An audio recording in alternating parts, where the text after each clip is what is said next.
শূন্যতায় জর্জরিত রাজ্যের বিরোধী দল তৃণমূল। দলের রাশ এখন কার হাতে রয়েছে সেটাই স্পষ্ট বোঝা যাচ্ছে না।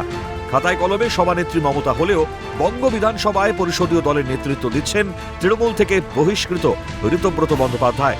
অন্যদিকে লোকসভাতেও কাকলি ঘোষ দস্তিদারের নেতৃত্বে ঐক্যবদ্ধ হচ্ছে বিদ্রোহী শিবির। বিদ্রোহী সাংসদরা লোকসভা স্পিকার ওম বিড়লার কাছে আলাদা ব্লক করার আবেদন জানাতে রবিবার সন্ধ্যায় স্পিকারের বাসভবনে পৌঁছন। তার আগে রবিবার বৈঠকে বসেন বিদ্রোহী সাংসদরা। সময়ের সঙ্গে সঙ্গে ক্রমেই বাড়ছে বিদ্রোহীর সংখ্যা। এই পরিস্থিতিতে লোকসভায় দলের অস্তিত্ব টিকিয়ে রাখতে মরিয়া চেষ্টা মমতাপন্থী নেতাদের। সাংসদ অভিষেক বন্দ্যোপাধ্যায়ের চিঠি নিয়ে স্পিকারের দিল্লির বাসভবনে গেলেন সাগরিকা ঘোষ ও কীর্তি আজাদ।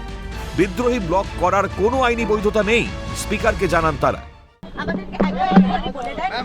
আমরা বলেছি আমাদের বক্তব্য, আমরা চিঠি দিয়েছি, আমাদের চিঠি দিয়েছি স্পিকারকে যে যারা একটা আলাদা গ্রুপ, আলাদা একটা জোট বানাতে চেষ্টা করছেন, এটা এটা এটা এটা সংবিধানের বিরুদ্ধে, এটা সংবিধানে এটা নেই। কনস্টিটিউশন বেঞ্চে বলা হয়েছে যে পলিটিক্যাল পার্টি, যেটা রাজনৈতিক দল, সেটা হচ্ছে ইনডিভিজিবল, সেটাকে ভাঙতে আপনারা পারবেন না উইদিন দ্য হাউসের মধ্যে আপনারা অন্য একটা আলাদা জোট বানানো এটা একেবারে কনস্টিটিউশনের বিরুদ্ধে। তবে প্রশ্ন উঠছে, এইভাবে কি আর ভাঙন আটকানো সম্ভব? ইতিমধ্যে রাজ্যসভা থেকে পদত্যাগ শুরু করেছেন একের পর এক তৃণমূল সাংসদ। সেই আবহে লোকসভায় নিজেদের আসল তৃণমূল দাবি করে অভিষেকের চিঠির গ্রহণযোগ্যতা নিয়েই উঠতে শুরু করেছে একাধিক প্রশ্ন।